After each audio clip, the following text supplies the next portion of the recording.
Ndikulandileni abale okondedwa kuli lingaliro la mawa walero, mawa wa pa 7 July 2022. Okondedwa, mawu walero tipitiriza kuphunzirabe mawu a Mulungu pamutu omwe uja onena kuti moyo wa uzimu koma opanda nawo chidziwitso choyenera chimakhala chipweteko zambiri siziyenda. Ndipo mawu walero okondedwa ndi phunziro namba 6 limene likuchokera pa Hosea chapter number 4 kuyambira ndime yake ya namba 6 mpaka na ndime ya namba 9. Mawu a Mulungu mchichewa cha lero akuti, anthu anga akuonongeka chifukwa chosadziwa, pakuti mwakana kudziwa, inenso ndidzakukanani monga ansembe anga. Chifukwa mwayiwala malamulo a Mulungu wanu, inenso ndidzayiwala ana anu. Ansembe ankati akachuluka, iwo ankachimwiranso kwambiri. Iwo anasinthanitsa ulemerero wawo ndi chinthu china chonyansa. Amalemererapo pa machimo anthu anga, ndipo amafunitsitsa kuti anthuwo azipitiriza kuchimwa. Ndipo ndidzakhala motere, zochitikira anthu ena zidzachitikiranso ansembe. Ndidzawalanga onsewo chifukwa cha njira zawo, ndidzawabwezera chifukwa cha machitidwe awo. Ameni. Okondedwa, pa mawu a Mulungu amene tawerengawa titsogozedwa ndi kulingalira konena kuti anthu osadziwa chenicheni amatha kupweteka ndithu, ngakhale kuti zowachitikirazo zawapeza kamba kosowa chidziwitso. Ameni. Vanthu ndithu wosalakwa kena kalikonse, koma kamba kaumbuli, kamba kosadziwa, chowawa china chimatha kuwapeza ndithu, chimene adakati kuti adadziwa kuti izi zimatere, zimafunika tizichite motere, sakadaona zowawa zotero. Nkutheka akadazipewa kamba kachidziwitso chimene akadapeza, koma popeza kuti sadapeze chidziwitso chotero, zowavuta zimawachitikira ndithu. Tili nawo anthu ambiri okondedwa amene aona matsoka ochuluka pa nkhani ya business. Sikuti mutu wawo sugwiratu ayi, koma kuti sadadziwe kuti izizi zimachitika motani. Anthu ena aluza katundu ofunikira kwambiri chifukwa choti ankamkanika katunduyo kumugwiritsa ntchito bwino moyenerera. Chidasowa apa nchidziwitso. Okondedwa, alipo anthu ena amene zowawa zawachitikira osati kuti adazifuna kapena adazisokolotsa okha ayi, koma kamba kakusoweka chidziwitso kuti apa pamafunika pachitidwe motere, ndithu adaluza nthawi, ndithu adakumana ndi zopweteka chifukwa chakuti chidziwitso chidawasowa.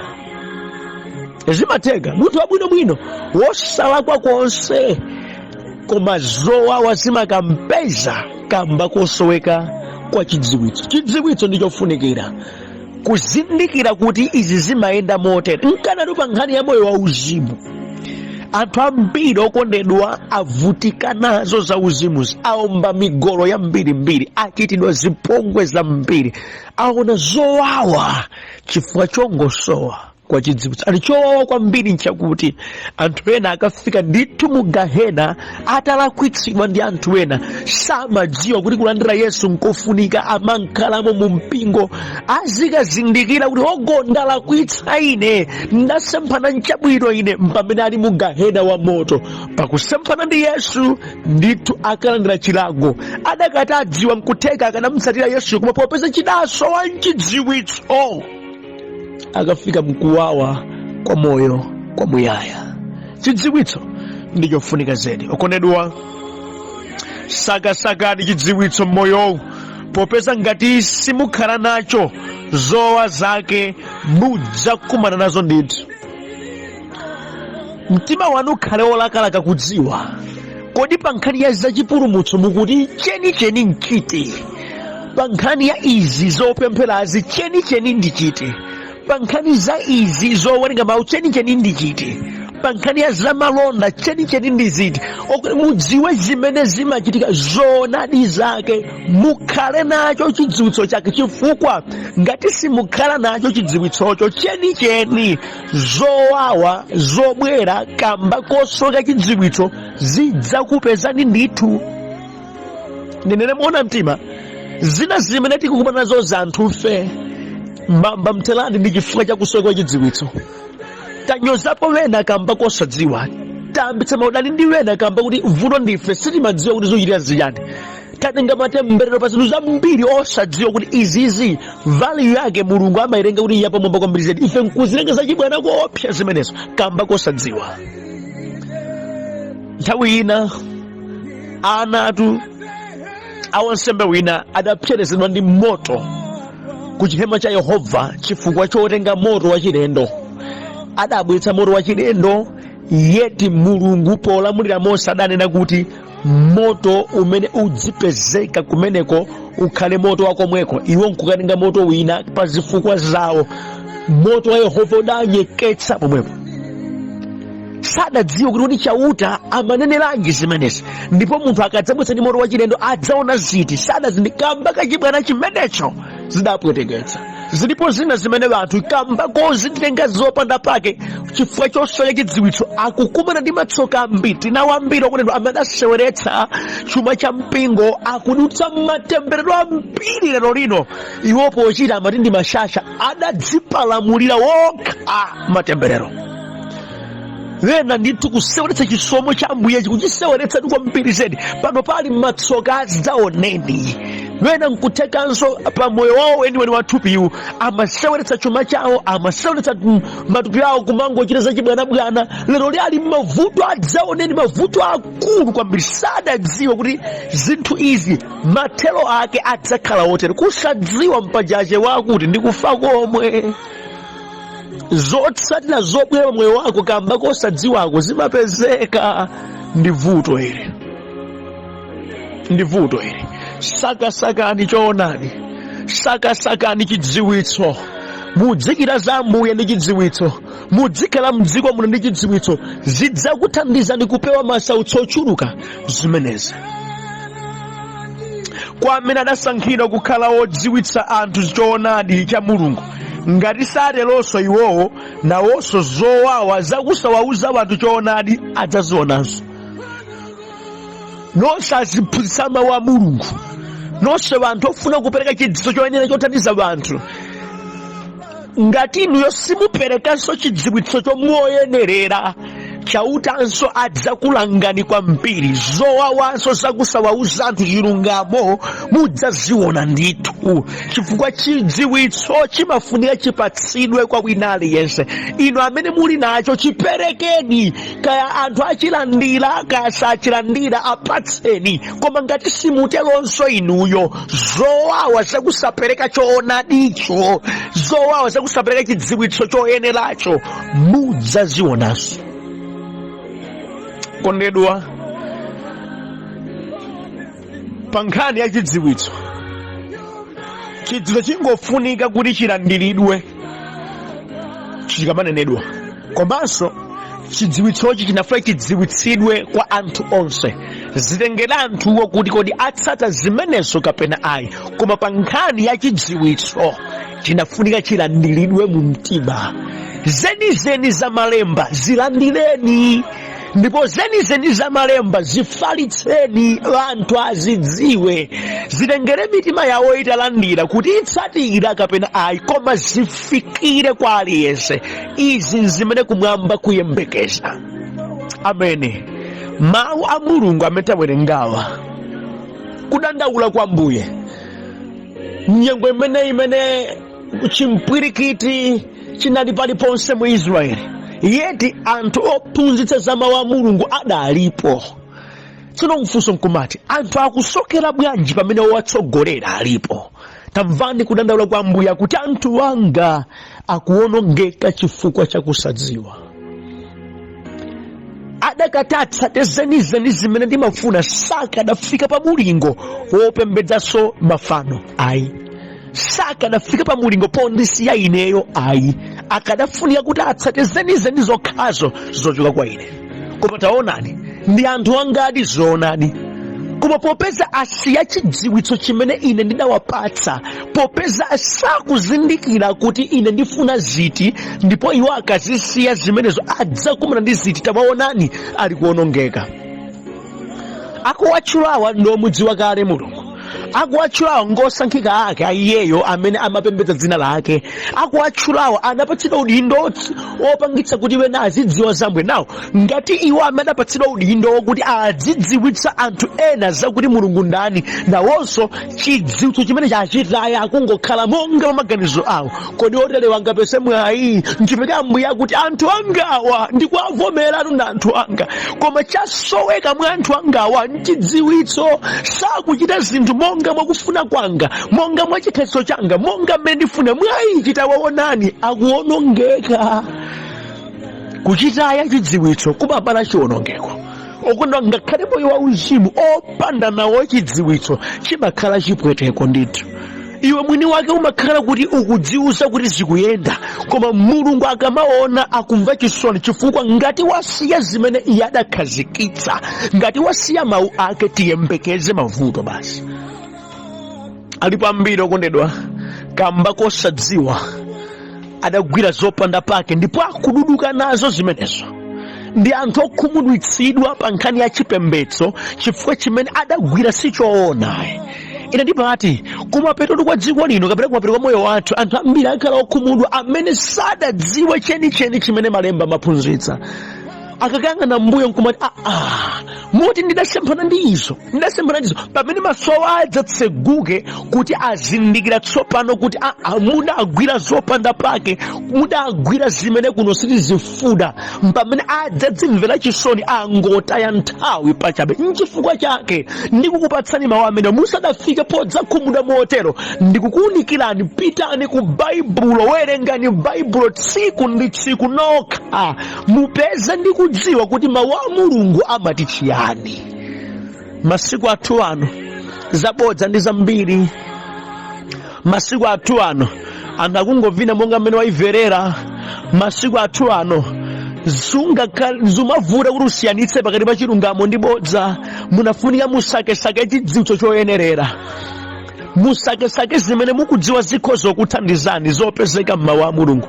Ngati simutero mukhala mmodzi wa owonongeka kamba kosoweka kwa chidziwitso. Malemba ali kuvomereza kuti zedi anthu ongangadi. Nanga zikutheka bwanji Ambuye anthu amene mukuti ndi anthu anu kuti adzionongeka chotere chawasowa ndi chidziwitso? Mulungu akuvomera kuti inde anthu aonongeka ndithu ngati sayenda monga mwa chidziwitso chimene ine ndidakhazikitsa. Akunena mawu anthu anga akuonongeka chifukwa chakusadziwa. Ngati sadziwa aonongeka ndithu. Mawu autero ngati simudziwa kuonongekako tivomere kuchitika. Nchifukwa ike ndikukuwuzani, sakasakani chidziwitso, sakasakani kudziwa choonadi, muziyenda monga mwa chidziwitso muthandizika. Tamvani mawu a Mulungu akuti tsono inu amene munafunika kuti mukhale ndi chidziwitso koma mukanika kuti mudziwitse anthu, inenso ndikukanani, simukhala mbali yanga. Ngati yavuta pa chidziwitso, ngati anthu sakuchita monga Mulungu akufunira, Mulungu akuvomera kuwakana oterewa mpaka ero amene waukaonongeka. Akuti inenso ndakukanani, simungakhale inuyo ochita zanga ayi. Chifukwa mwayiwala malamulo anga, inenso ndidzayiwala ana wanu. Popeza inuyo mwakana chidziwitso changa, inenso ndikukanani, simukhalanso asembe wanga. Mutikaniranji Ambuye kuti tizakhala asembe anu, inunso mwakana kudziwa za ine? Mutiyiwaliranji ife ndi ana athu omwe mpaka nokumati iwala? Tsono mukatiyiwala inuyo Mulungu tikhale yani ku dziko lapansi? Inunso mwayiwala malamulo anga, simukuchita zimene ine ndidanena. Mwayichi ndakutayani. ngati kufika polimba mkandiro chotere chifukwa chiyani? Ataya chidziwitso chimene chinafunika kuti ayendemo. Nkhani ya chidziwitsoyi musayitenge ngati yaying'ono, ni nkhani yayikulu kwambiri yofunika kuyikapo mtima. Ndikuda bwanji kuti mu 24 hours simukhala ndi kanthawi kowerenga baibulo kuti mudziwe mawu a Mulungu?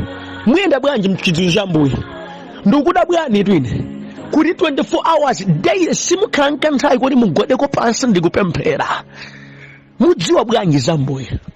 Ndikuda bwanji okondedwa kuti mmadzitchula ndinu mkhristu koma mumajomba kutchalichi ino simupitapita? Ichi ndiye chilungamo chake, simupitapita. Ndipo kutchalichi amangokuona ni apo ndi apo, koma zoti ndinu membala okhazikikaso hayi pa magawo awa, kuti ndinu olimba ofoka kapena omvetsa chisoni. Yankho labwino nkuti inuyo mudafika polimba mudachokapo kalekale, pofoka pasi mudachokapo kalekale. Tikunena pano ndinu munthu omvetsa chisoni pa nkhani ya zauzimu. Ichi ndiye chilungamo chake, munthu omvetsa chisoni, osadziwa nkena kalikonse komwe, koma chikulireni mu mpingo.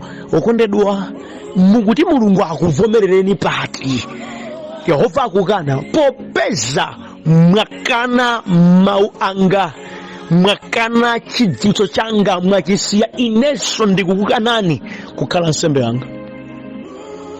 Popeza inu mwayiwala mawu anga, mwayiwala chidziwitso changa, simukuchita monga mwakufuna kwanga, inenso ndikuyiwalani ndi ana anu omwe. Sakhala mbali imodzi ya ine, iwo akamalira ine sinchitapo kalikonse. Chavuta nchiyani? Akana chidziwitso cholondola. Okondedwa, tikhoza kumapita ku chechi, tikhoza kumachita za Ambuyezi, koma ngati tizichita izi osati ndi chidziwitso choyenerera, tikungotaya nthawi. Tikapeze kuti nafenso tikukanidwa monga tikumwerengera mawu a Mulunguwa. Ansembe mnyengo imeneyo popeza adapanga abandon zimene Mulungu adakhazikitsa namachita zauchimo, Mulungu sadakhale chete akuti awawonongeka ndithu, chifukwa akuchita zangazi osati monga mmene ndakhazikitsira. Mudadzifunsa okondedwa, mukamati mumapemphera mukuchita zimenezo monga mwachikhazikitso cha mawu a Mulungu kapena mwayikapo zanu? Mukamati ndinu mkhristu, kodi mukukhala mkhristu monga mwa ndondomeko zakumwamba kapena mwayikaponso zanu? Mukamati inuyo mumamudziwa Yehova, kodi mukunena kuti mukumudziwa Yehova monga mwa mawu ake kapena mukudziwa Yehova monga mwa mafashoni a dziko lapansi ano? Ichi chinafuna chikhale clear moyo mwanu, chifukwa kulipo kudzipusitsatu, kulipo kumadzitchula opemphera pamene kumwamba sikukuonani ngati opemphera. Tamvani chimene ansembe amnyengo imene amachita, akuti monga iwo amachuluka, kuchuluka kwawo kumapangitsa kuti machimo osomderalo adzichuluka. Zikuchitika opposite zinthuzi.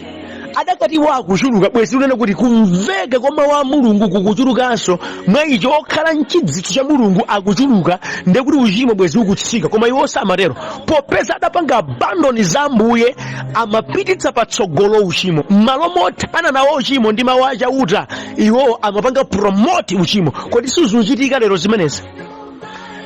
Mipingo ndi yonsetu, opemphera ndi onse, mwati afufuzani, kodi iwo pangani ya za uchimo akupangitsa promotion ya uchimo kapena iwo ndi amene akulimbana nawo uchimo? Zimandikhudza kupeza kuti mauthenga ambiri amene makutu angaso amatha kumva saongolera anthu kunena kuti apewe tchimo nabwera kwa Yesu. Ayi, amangowapanga promises zinthu za dziko lapansi, muchita bwino, mulemera, mupeza mabanja, muchiritsidwa, koma zakuti Yesu ndi mpulumutsi wawo iwo anafuni akhale nawo mu ubale wa ndithe, adzipereke ndipo adzigonjere Yesu ameneyi, alandire moyo wosatha. Mawu amene wasakumveka kwa anthu ochuluka. Ndichifeka anthu akumona kuti akhoza kumachimwa komanso nkumatumikira, akhoza kumachimwa komanso nkumachiritsidwa, akhoza kumachimwa komanso nkumati alandira mavumbulutso, akhoza kumachimwa ndikumaonanso miracles, akhoza kumachimwa nkumanenera. Zimene zili ponseponse, koma Yehova sadzavomereza zotere. Iwo akusinthanitsa ulemerero wa Mulungu ndi chonyasa. Taonani, sadziwa kufunika kwake kwa ulemerero wa Mulungu, akudzipaka thope ndi zopanda pake, akugulitsa ulemerero wa chauta ndi zochipa. Chasowa ndi chidziwitso. Ali pambiri okondedwa, akuononga zinthu zambiri m'moyo moyo wa uzimu ngakhale moyo wa thupi ndi zinthu zopanda pake.